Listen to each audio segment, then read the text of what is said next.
जोहार नमस्कार। झारखंड समेत देश दुनिया की तमाम बड़ी खबरों में से कुछ प्रमुख खबरों पर आइए नजर डालते हैं। जोहार दर्शकों, स्वागत है आपका आज के ताज़ा समाचार बुलेटिन में। हम आपके लिए लेकर आए हैं झारखंड और देश दुनिया की बड़ी एवं महत्वपूर्ण खबरें। तो चलिए बिना देर किए शुरू करते हैं। सबसे पहले बात झारखंड की।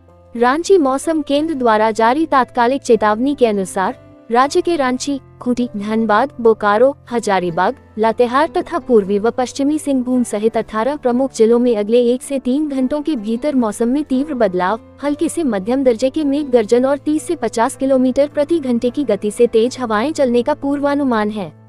मौसम वैज्ञानिकों ने बारिश के साथ साथ इन क्षेत्रों में जानलेवा वज्रपात, आकाशीय बिजली गिरने की प्रबल आशंका व्यक्त करते हुए व्यापक अलर्ट जारी किया है, जिससे खुले इलाकों में जान माल के नुकसान का गंभीर जोखिम बना हुआ है। आपदा से बचाव के मद्देनजर प्रशासन ने आम नागरिकों और किसानों को खुले में निकलने से बचने, पेड़ों तथा बिजली के खंभों से पर्याप्त दूरी बनाकर किसी सुरक्षित पक्के मकान में शरण लेने और स्थिति पूरी तरह सामान्य होने तक खेतों में कृषि कार्य स्थगित रखने का कड़ा सुरक्षा परामर्श दिया है।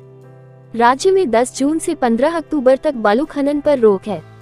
इसके बावजूद बड़े पैमाने पर अवैध बालू लदे ट्रक और ट्रैक्टर बेखौफ सड़कों पर दौड़ रहे। हाँ, कभी कभी खानापूर्ति दिखाने को कुछ पकड़े जा रहे हैं।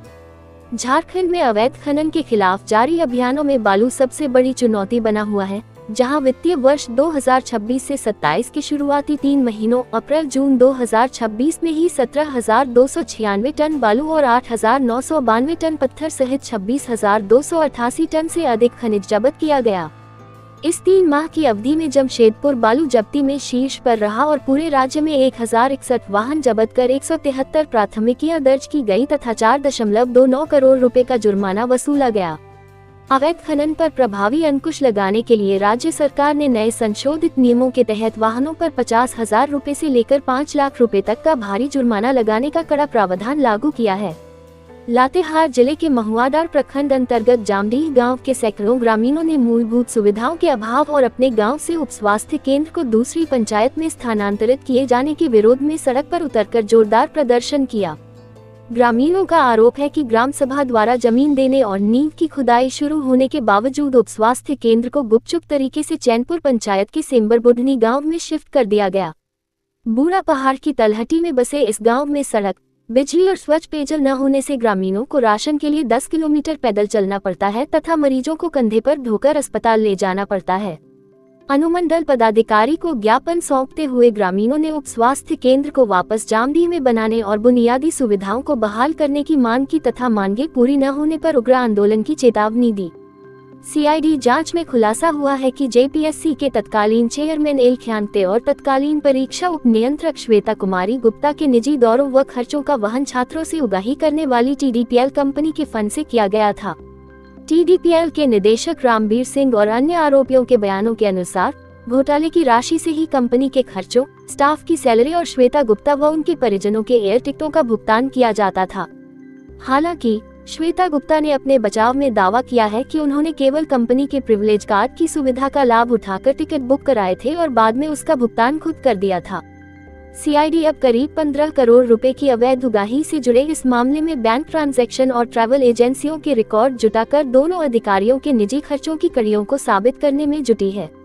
प्रशासनिक लेटलतीफी और टेंडर प्रक्रियाओं की जटिलता के कारण झारखंड की सोना सोबरन धोती साड़ी योजना भारी बैकलॉग में फंस गई है, जिससे राज्य के 11.15 लाख से अधिक पंजीकृत परिवार पिछले वर्ष 2025 के पहले चरण के वस्त्र वितरण से भी वंचित हैं। पूर्वी सिंहभूम, धनबाद और रांची जैसे बड़े जिलों में वितरण की स्थिति सबसे ज्यादा प्रभावित हुई है, जहां प्रत्येक जिले में 1 लाख से अधिक गरीब परिवारों को अब तक योजना का लाभ नहीं मिल सका है। सरकार ने पिछले वितरण को पूरा करने के लिए 31 अगस्त की समय सीमा तय की है, जबकि चालू वित्तीय वर्ष 2026 से 27 के लिए नए वस्त्रों की खरीद प्रक्रिया फिलहाल जेम पोर्टल पर अंतिम चरण में चल रही है। जेपीएससी 11वीं व 13वीं सिविल सेवा परीक्षा नियुक्ति घोटाले की जांच में सीबीआई ने रांची और हजारीबाग के कोचिंग संस्थानों पर शिकंजा कसा है, ताकि सिंडिकेट के साथ उनकी मिलीभगत की पड़ताल की जा सके। जांच में सामने आया है कि इस सिंडिकेट ने साक्षात्कार में पास कराने के लिए प्रति अभ्यर्थी 15 लाख रुपए की डील की थी, जिसमें आयोग के पूर्व अध्यक्ष और सदस्यों तक पहुंच के आरोप हैं। छापेमारी में बरामद दस्तावेजों और साक्ष्यों के आधार पर सीबीआई अब कोचिंग संचालकों, बिचौलियों और संबंधित अधिकारियों के बीच पैसों के कथित लेन देन की कड़ियों को जोड़ने में जुटी है। रांची में सीबीआई की भ्रष्टाचार निरोधक शाखा ने सीआईएसएफ के क्षेत्रीय वेतन एवं लेखा कार्यालय आरपीएओ के 3 अधिकारियों को सीआईएसएफ कर्मियों के लंबित भत्तों के बिल पास करने के एवज में 48,400 रुपए की रिश्वत लेते रंगे हाथों गिरफ्तार किया है। प्रयागराज स्थित सीआईएसएफ एनटीपीसी यूनिट के हेड कांस्टेबल की शिकायत के सत्यापन के बाद सीबीआई ने जाल बिछाकर वरिष्ठ लेखा अधिकारी संतोष कुमार महतो और 2 सहायक लेखा अधिकारियों को दबोच लिया। गिरफ्तारी के बाद सीबीआई ने आरोपियों के रांची और धनबाद स्थित 5 ठिकानों पर छापेमारी कर आपत्तिजनक दस्तावेज बरामद किए हैं तथा आगे की जांच जारी है। आगामी त्योहारों के मद्देनजर खाद्य सुरक्षा विभाग की टीम ने गढ़वा के श्री बंशीधर नगर में मिठाई दुकानों और कारखानों में औचक निरीक्षण अभियान चलाया। जांच के दौरान भारी गंदगी, केमिकल रंग और मिलावट पाए जाने पर शिवम स्वीट्स और न्यू शिवम स्वीट्स के कारखानों को सील कर 220 किलो से अधिक संदिग्ध रसगुल्ला नष्ट कराया गया तथा दोनों संचालकों पर 50-50 हजार रुपए का जुर्माना लगाया गया। टीम ने अन्य प्रतिष्ठानों से खाद्य पदार्थों के नमूने एकत्र किए और कारोबारियों को स्वच्छता बनाए रखने, केमिकल रंगों का प्रयोग न करने तथा बिना लाइसेंस कारोबार न करने की सख्त हिदायत दी। बीते दिनों भी रांची और लोहरदगा में भारी मात्रा में नकली घी, पनीर और खतरनाक रंगों के इस्तेमाल से बनी मिठाइयां पकड़ में आई। मुख्यमंत्री श्री हेमंत सोरेन से उनके रांची स्थित आवासीय कार्यालय में आदिवासी एकता महाजुटान रैली के एक प्रतिनिधिमंडल ने मुलाकात की। प्रतिनिधिमंडल ने मुख्यमंत्री को आगामी 30 अगस्त 2026 को रांची के मोरहाबादी मैदान में आयोजित होने वाली रैली में मुख्य अतिथि के रूप में शामिल होने का आमंत्रण दिया। सदस्यों ने बताया कि इस महाजुटान रैली का मुख्य उद्देश्य झारखंड में आदिवासी समाज के संवैधानिक अधिकारों, राजनीतिक प्रतिनिधित्व, पहचान और सामाजिक हितों की रक्षा करना है।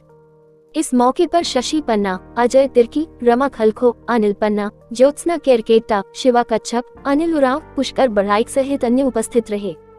झारखंड के गढ़वा जिले के भोजपुर गांव में एक आदिवासी महिला को डायन बताकर प्रताड़ित करने और उस पर खौलता पानी डालने की अमानवीय घटना पर राष्ट्रीय मानवाधिकार आयोग (NHRC) ने स्वतः संज्ञान लिया है। आयोग ने इसे मानवाधिकारों का गंभीर उल्लंघन मानते हुए गढ़वा के जिला दंडाधिकारी और पुलिस अधीक्षक को नोटिस जारी कर 2 सप्ताह के भीतर पीड़िता के स्वास्थ्य व मुआवजे से जुड़ी विस्तृत रिपोर्ट तलब की है। अस्पताल में उपचाराधीन पीड़िता के अनुसार गांव के ही रिश्तेदारों ने विवाद के बाद मारपीट कर उस पर गर्म पानी उड़ेल दिया, जिससे वह लगभग 40% तक झुलस गई है। स्कूली शिक्षा एवं साक्षरता विभाग के निर्देशानुसार राष्ट्रीय खेल दिवस के उपलक्ष्य में राज्य के सभी सरकारी, सहायता प्राप्त और निजी विद्यालयों में 28 से 30 अगस्त तक खेलेगा भारत, जीतेगा भारत विषय पर 3 दिवसीय खेल अभियान आयोजित किया जाएगा। इस दौरान विद्यार्थियों के लिए पुशअप, योग, तीरंदाजी, विभिन्न खेल प्रतियोगिताएं, मेजर ध्यानचंद को श्रद्धांजलि, छात्र शिक्षक मैत्री मैच और पर्यावरण के प्रति समर्पित साइकिल रैली जैसी गतिविधियां आयोजित होंगी।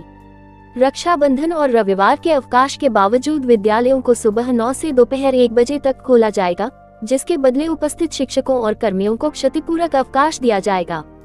नेपाल में आए भीषण बाढ़ के बाद रांची के कोकर निवासी रामप्रसाद घोष, जो वहां एनरिट्स हाइड्रो पावर कंपनी में कार्यरत थे, लापता हो गए हैं।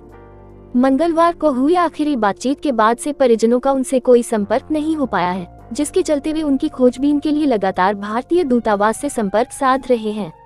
2 महीने पहले ही छुट्टी बिताकर लौटे रामप्रसाद के लापता होने से उनका परिवार गहरे सदमे में है और उनकी सुरक्षित वापसी का बेसब्री से इंतजार कर रहा है।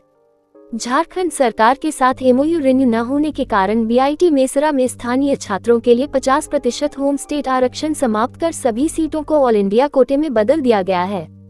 आरक्षण हटने से सत्र 2026-27 में झारखंड के विद्यार्थियों का नामांकन पिछले साल के 60% लगभग 650 छात्र से घटकर मात्र 16% लगभग 200 छात्र रह गया है। देश भर के छात्रों के साथ कड़ी प्रतिस्पर्धा के चलते लगभग सभी ब्रांचों की क्लोजिंग रैंक में भारी गिरावट आई है, जिससे राज्य के मेधावी और आरक्षित श्रेणी के छात्रों को बड़ा नुकसान हुआ है। नई दिल्ली में आयोजित 65वें सुब्रतो मुखर्जी फुटबॉल कप के अंडर 17 बालिका वर्ग के फाइनल में संत पैट्रिक स्कूल, गुमला, झारखंड ने मिजोरम की एनसीसी टीम को 2-0 से हराकर राष्ट्रीय खिताब अपने नाम कर लिया। कोच वीना केरकेट्टा की सटीक रणनीति, कप्तान बीना कुमारी के कुशल नेतृत्व और गोलकीपर खुशबू कुमारी के शानदार बचाव के दम पर टीम ने पूरे मैच में अपना दबदबा बनाए रखा। इस ऐतिहासिक जीत के साथ गुमला की बेटियों ने प्रतिष्ठित सुब्रतो कप ट्रॉफी जीतकर पूरे झारखंड राज्य को गौरवान्वित किया है। झारखंड हाईकोर्ट ने राज्य के पुलिस थानों में सीसीटीवी कैमरे न लगाए जाने पर कड़ी नाराजगी जताते हुए डीजीपी तदाशा मिश्रा को 4 सप्ताह के भीतर शपथ पत्र दाखिल करने का निर्देश दिया है। अदालत ने पूर्व निर्देशों की अनदेखी और लापरवाही पर सवाल उठाते हुए सरकार से जवाबदेही तय करने तथा आदेश का पालन न करने वालों के खिलाफ अवमानना की कार्रवाई पर स्पष्टीकरण मांगा है। यह मामला वर्ष 2024 के विधानसभा प्रत्याशी तरुण कुमार महतो की पुलिस हिरासत में कथित पिटाई के बाद उनकी पत्नी द्वारा लिखे गए पत्र पर दर्ज स्वत संज्ञान जनहित याचिका से जुड़ा है। आईजी जैप सुनील भास्कर ने जैप 10 बटालियन मुख्यालय का निरीक्षण कर सुरक्षा व्यवस्था, उपलब्ध संसाधनों और जवानों से जुड़ी समस्याओं की समीक्षा की। उन्होंने अनुपयोगी वाहनों को बदलकर नए वाहनों के आवंटन का प्रस्ताव भेजने और कंपनियों को आवश्यक सुरक्षा उपकरण उपलब्ध कराने के निर्देश दिए। आयोजित पुलिस सभा में आईजी ने जवानों की पेंशन, एमएस बढ़ी और महिला बैंड जैसी समस्याओं को सुना तथा अधिकारियों को उनका प्राथमिकता के आधार पर समाधान करने को कहा। अयोध्या के श्री राम जन्मभूमि मंदिर चंदे में कथित अनियमितताओं की निष्पक्ष जांच और खान एवं खनिज संशोधन अधिनियम MMDR 2026 के विरोध में कांग्रेस ने रांची में 1 दिवसीय धरना प्रदर्शन किया। धरने में शामिल वरिष्ठ नेताओं ने चंदे के उपयोग का पारदर्शी हिसाब सार्वजनिक करने तथा झारखंड की खनिज संपदा और राज्य की वित्तीय स्वायत्ता की रक्षा करने की मांग उठाई। कांग्रेस ने केंद्र सरकार की नीतियों को संघीय ढांचे और राज्यों के संवैधानिक अधिकारों पर हमला बताते हुए रांची उपायुक्त के माध्यम से राष्ट्रपति के नाम एक ज्ञापन सौंपा। बरवाडा थानेदार के साथ वायरल ऑडियो विवाद पर डुमरी विधायक जयराम महतो ने ऑडियो को 50% काट छांट कर एडिटेड बताया और स्पष्ट किया कि एक दलित व्यक्ति के साथ पुलिसिया मारपीट के विरोध में यह व्यक्तिगत तीखी बातचीत हुई थी। विधायक ने पुलिस मेंस एसोसिएशन द्वारा माफी मांगने और गिरफ्तारी की मांग को बेतुका करार देते हुए माफी मांगने से साफ इनकार कर दिया और थानों तथा प्रशासनिक स्तर पर भ्रष्टाचार के खिलाफ लड़ाई जारी रखने का संकल्प दोहराया। उन्होंने दावा किया कि जनता के मुद्दों पर उनके इस कड़े रुख के लिए उन्हें सत्ताधारी झामुमो और विपक्षी भाजपा दोनों दलों के कई नेताओं का समर्थन प्राप्त हुआ है। डुमरी विधायक जयराम महतो के इंटरव्यू के दौरान एक वायरल वीडियो और फोन से सवाल पूछने को लेकर महिला पत्रकार के साथ विवाद खड़ा हो गया। पत्रकार का आरोप है कि तीखे सवालों से नाराज होकर विधायक ने दुर्व्यवहार किया और कैमरे का मेमोरी कार्ड निकलवाकर अपने पास रखवा लिया। पत्रकार ने मेमोरी कार्ड वापस करने की मांग करते हुए चुनौती दी है कि अगर विधायक के बयान में कुछ गलत नहीं है तो रिकॉर्डिंग को जनता के सामने आने से क्यों रोका जा रहा है। बॉलीवुड अभिनेता किस्सू राहुल अपनी आगामी फिल्म की शूटिंग के लिए उपयुक्त लोकेशन की तलाश में अपनी टीम के साथ खलारी और मैक्लुस्कीगंज पहुंचे। स्थानीय डीएसपी RN चौधरी ने फिल्म यूनिट के साथ संभावित स्थलों का निरीक्षण किया और शूटिंग के लिए हर संभव सुरक्षा व प्रशासनिक सहयोग का भरोसा दिया।